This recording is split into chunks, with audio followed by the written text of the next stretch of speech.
जय जिनेंद्र। आज हम NCERT 12th micro economics chapter 2 माध्यमिक शिक्षा मंडल के क्वेश्चन बैंक का क्वेश्चन नंबर 10 सॉल्व करेंगे कि निम्न दोनों दशाओं में समसीमांत उपयोगिता को समझाइए जब दोनों वस्तुओं की कीमत समान हो और जब दोनों वस्तुओं की कीमत अलग अलग हो। देखिए, यदि जो एक उपभोक्ता होता है वो एक ही वस्तु का तो उपभोग करता नहीं है, वो दो या दो से अधिक वस्तुओं का उपभोग करता है। तो अब वो उपभोक्ता का संतुलन का किस स्थिति में होगा? तो यदि मान लीजिए कि वो जो समोसा और कचौड़ी दो वस्तुओं का उपभोग कर रहा है और उसके पास जो आय है वो लिमिटेड है, तो दोनों वस्तुओं का कितना उपभोग करे कि उनसे प्राप्त होने वाली उपयोगिता समान हो जाए। तो कितना उपभोग करना चाहिए? मान लीजिए कि उपभोक्ता के पास जो है 10 रुपये हैं और एक समोसा 1 रुपये का मिलता है और एक कचौड़ी भी 1 रुपये की मिलती है। तो यदि वो 5 समोसा और 5 कचौड़ी खा ले तो क्या होगा? दोनों से प्राप्त होने वाली सीमांत उपयोगिता और बस उसकी जो कीमत है दोनों कैसी हो जाएंगी? समान हो जाएंगी और ऐसी स्थिति में उपभोक्ता संतुलन में होगा। इसको लिखेंगे कैसे? ऐसी दशा में उपभोग यदि मान लीजिए केवल दोनों वस्तुओं की कीमत समान है, समोसा भी 1 रुपये का मिल रहा है और कचौड़ी भी 1 रुपये की मिल रही है, तो उपभोक्ता का संतुलन इस बिंदु पर होगा जहाँ x और y की सीमांत उपयोगिता, x मतलब समोसा और y मतलब कचौड़ी, और उनकी सीमांत उपयोगिता यानी मान लीजिए एक समोसा खाने से हमें एक सीमांत उपयोगिता मिलती है और एक कचौड़ी खाने से भी एक सीमांत उपयोगिता मिलती है।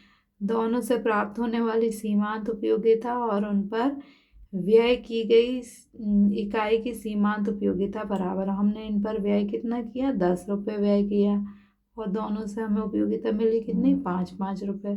तो ये दोनों चीज़ें कैसी हो जाएं? बराबर हो जाएं। तो यदि आपको केवल ये फॉर्मूला याद करना है तो आपको सब याद रहेगा कि एक वस्तु के यदि दोनों वस्तुओं की कीमत समान है तो उपभोक्ता का संतुलन कब होगा?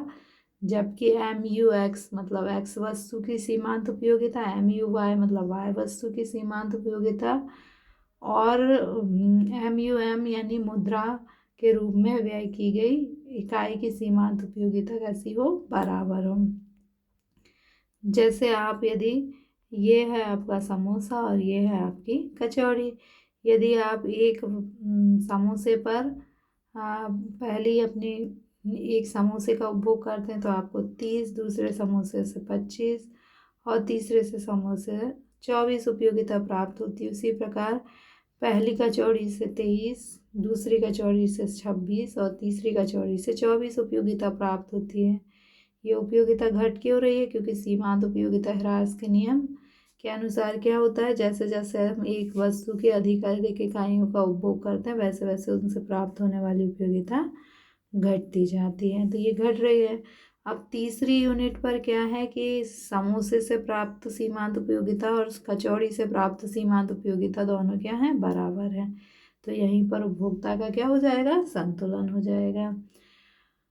अब यदि मान लीजिए कि समोसा और कचौड़ी दोनों की कीमतें कैसी हैं? अलग अलग हैं, तो उपभोक्ता का संतुलन कब होगा? उपभोक्ता का संतुलन कब होगा? MUX/P MUY/P बराबर MUM। MUX मतलब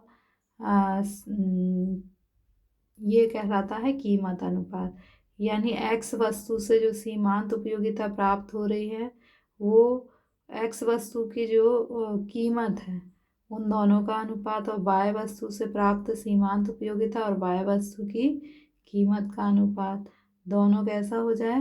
बराबर हो जाए। किसके बराबर हो जाए? मुद्रा की सीमांत उपयोगिता के बराबर हो जाए तो उसे हम क्या कहेंगे कि उपभोक्ता संतुलन की स्थिति में है।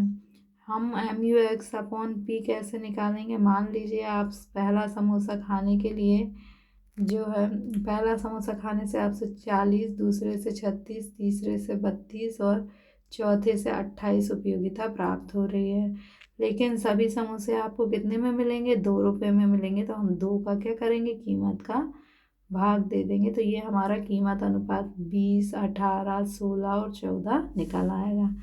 ऐसे ही यदि हम जब कचौड़ी का उपभोग कर रहे हैं तो पहली कचौड़ी से 48, दूसरी से 42, तीसरी से 36 और चौथी से 30 उपयोगिता प्राप्त होगी।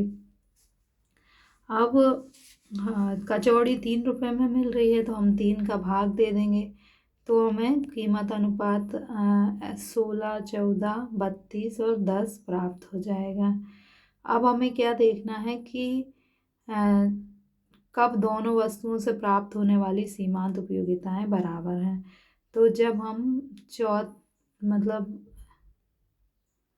दोनों वस्तुओं से प्राप्त होने वाली सीमांत उपयोगिताएं कब बराबर हैं, इसे देखने के लिए हम ये देखते हैं कि जब हम समोसे का उपभोग कर रहे हैं तो समोसे की चौथी इकाई से का सीमांत उपयोगिता और कीमत अनुपात 14 है, और कचौड़ी जो है उसकी दूसरी इकाई की सीमांत उपयोगिता और कीमत अनुपात 14 है।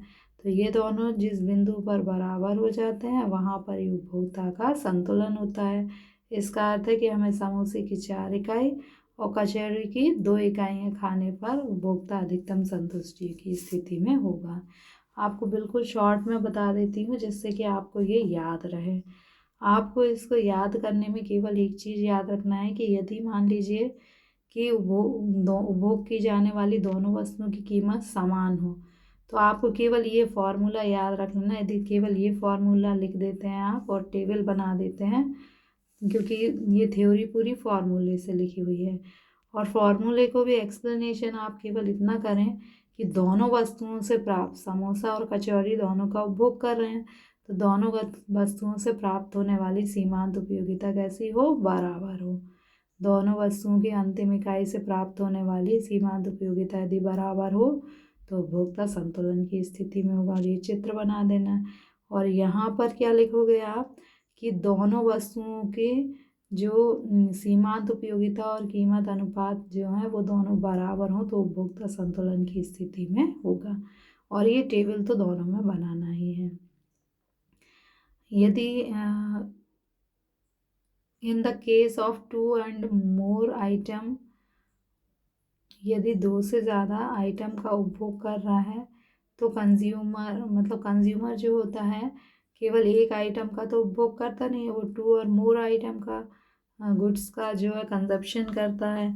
तो यदि प्राइस ऑफ गुड्स आर मतलब दोनों जो गुड्स हैं उनकी प्राइस कैसी हो, इक्वल हो, तब जो है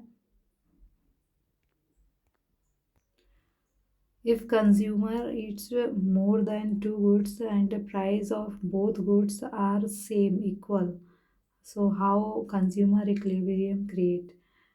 When MUX equal to MUY means marginal utility of X goods and marginal utility of Y goods are equal, then consumer in equilibrium position.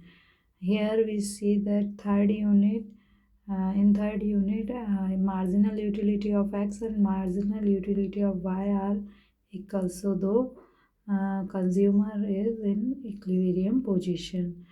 And if both goods price are different, then consumer are in equilibrium position when marginal utility of X goods and price, marginal utility of Y good and price ratio are equal. Here we see that in fourth unit of X goods and in second unit of Y goods, um, price ratio are equal, marginal utility and price ratio are equal, so here is equilibrium position. Thank you.